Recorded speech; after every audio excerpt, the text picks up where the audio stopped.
नमस्ते बच्चों, आज के इस वीडियो में 8th ग्रेड अभ्यास पुस्तिका भाषा भारती कक्षा 8 हिंदी का पाठ 8 हम सॉल्व करेंगे और पाठ 8 का नाम है गणितज्ञ ज्योतिषी आर्यभट्ट। इस पाठ में दिए गए सभी प्रश्नों का उत्तर विथ एक्सप्लेनेशन के साथ में आपको बताया जाएगा।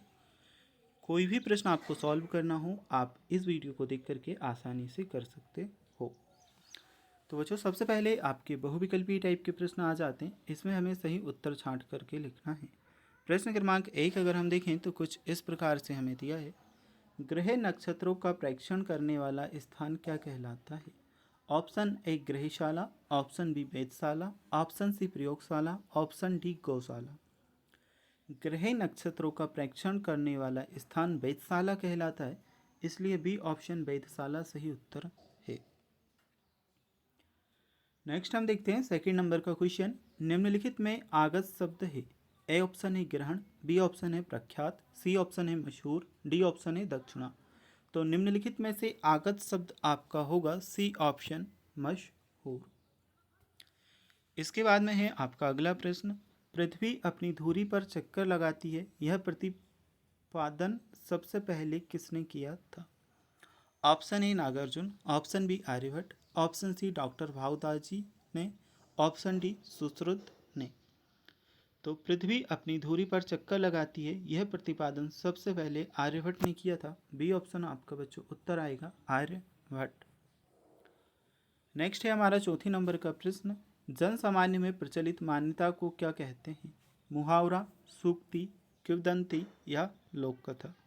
जन सामान्य में प्रचलित मान्यता को किंवदंती कहते हैं। सी ऑप्शन आपका सही उत्तर रहेगा। नेक्स्ट है वैज्ञानिक शब्द में किस प्रत्यय का प्रयोग हुआ है? Option A Nalanda, option B Pataliputra, option C Ashmaka, option D Amaravati. वैज्ञानिक शब्द में एक का प्रयोग हुआ है, एक प्रत्यय का बच्चों, लेकिन यहाँ पर हमें जो ऑप्शन है उसमें एक नहीं दिया, इसलिए आपको बच्चों चारों ऑप्शन में से किसी भी ऑप्शन को ना लिखते हुए एक आपको लिखना है, ठीक है। क्योंकि वैज्ञानिक का जब हम संधि विच्छेद करते हैं तो विज्ञान प्लस एक आता है, तो एक प्रत्यय होता है, इसीलिए हमने यहाँ पर एक लिखा है, ठीक है। तो उत्तर में बच्चों आपको एक ही लिखना है।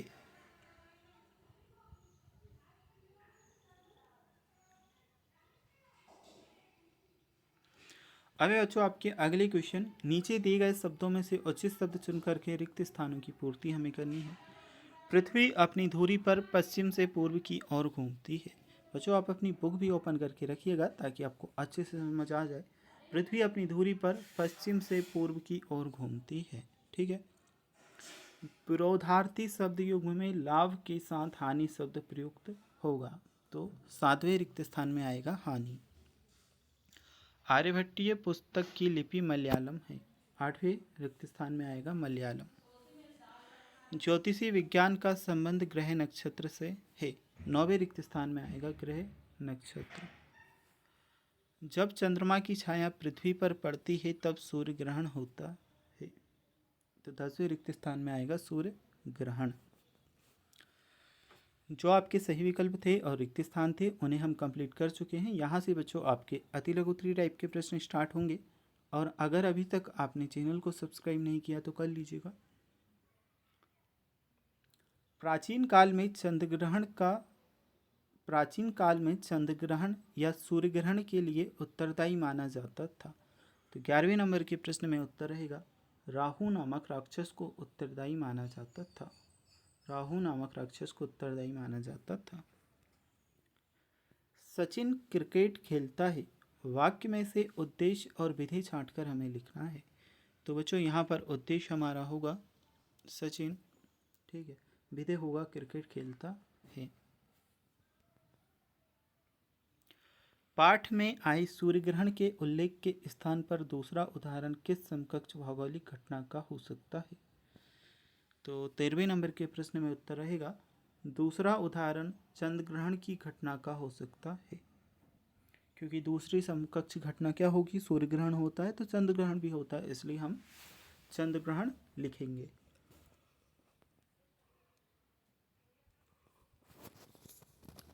अब हमारा अगला प्रश्न। आकाश में स्थित खगोलीय पिंड सूर्य, चंद्र, तारे आदि पूर्व से पश्चिम की ओर जाती क्यों दिखाई देते हैं? 14वें नंबर के प्रश्न में उत्तर हमारा होगा क्योंकि पृथ्वी अपनी धुरी पर पश्चिम से पूर्व की ओर घूमती है। तो बच्चों जो आपकी क्वेश्चन नंबर 14 है यहाँ से कंप्लीट होता है, यानी कि जो आपके अति लघुत्तरीय टाइप के प्रश्न थे कंप्लीट हो चुके हैं। अब जो बच्चों आपके प्रश्न हैं वह हैं आपके लघुत्तरीय प्रश्न। तो इन प्रश्नों को हम सॉल्व करेंगे।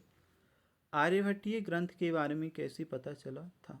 इस प्रश्न का उत्तर रहेगा महाराष्ट्र के विद्वान डॉक्टर भाऊ दादाजी ने सन 1964 में आर्यभट्टीय की ताड़पत्र पोथियाँ खोजी। ठीक है, इससे ही पता चला था। तो ये आपको उत्तर करना है।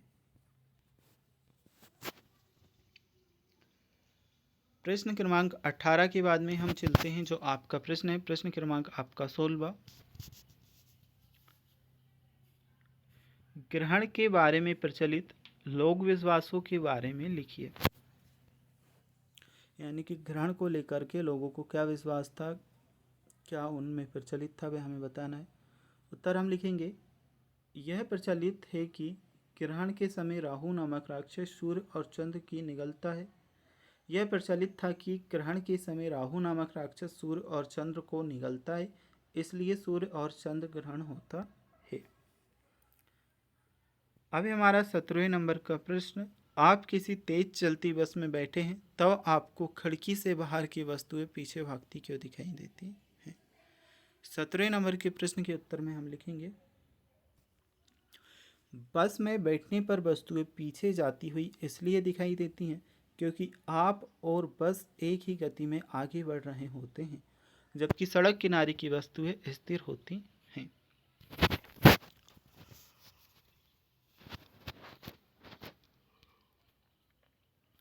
17वें नंबर के प्रश्न के बाद में हमारा प्रश्न है प्रश्न क्रमांक 18वां, विज्ञान के विभिन्न क्षेत्रों में प्राचीन भारत की देन के बारे में लिखिए। 18वें नंबर के प्रश्न का उत्तर हमारा रहेगा, शून्य सहित केवल 10 अंक संकेतों से भी संख्याओं को व्यक्त करना। दूसरा रहेगा, नई अंक पद्धति विकसित की। तो यह हमारे 18वें नंबर के प्रश्न का उत्तर।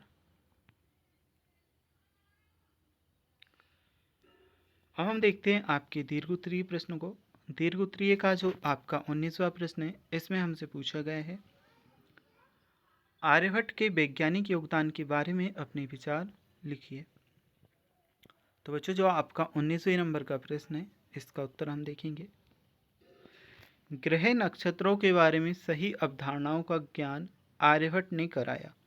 उन्होंने पृथ्वी की गति के बारे में अपने विचार खुलकर सबके सामने रखे। आर्यभट्ट ने ही हमारे देश को गणित और ज्योतिष के अध्ययन की नई दिशा प्रदान की।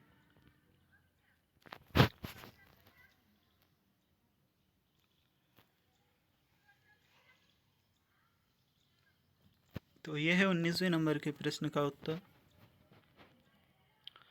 अब हमारा प्रश्न क्रमांक 20, पृथ्वी के प्राकृतिक उपग्रह का नाम लिखते हुए उसके बारे में 10 वाक्य लिखिए। तो बच्चों पृथ्वी का जो प्राकृतिक उपग्रह है वह है चंद्रमा। ठीक है, और चंद्रमा के बारे में हमें 10 वाक्य लिखने हैं। तो चंद्रमा पृथ्वी का प्राकृतिक उपग्रह है। यह सौरमंडल का 5वां सबसे विशाल प्राकृतिक उपग्रह है। इसका आकार क्रिकेट बॉल की तरह होता है और यह खुद से नहीं चमकता, बल्कि यह तो सूर्य के प्रकाश से प्रकाशित होता है। ठीक है, तो देखिए चंद्रमा पृथ्वी का प्राकृतिक उपग्रह है। ये हमारी फर्स्ट, यह सौरमंडल का 5वां सबसे विशाल प्राकृतिक उपग्रह। इसका आकार क्रिकेट बॉल की तरह होता है। ये खुद के प्रकाश से नहीं चमकता, बल्कि यह तो सूर्य के प्रकाश से प्रकाशित होता है। ये आपने आंसर में करना है। तो बच्चों ये है आपका 20वें नंबर का प्रश्न का उत्तर, और ये जो आपका चैप्टर है कंप्लीट हुआ। अगर आपको और चैप्टर के आंसर देखने हैं तो आपको हमारे चैनल पर प्लेलिस्ट में जाना है, वहाँ पर आपको सभी पाठों के उत्तर देखने को मिल जाएंगे।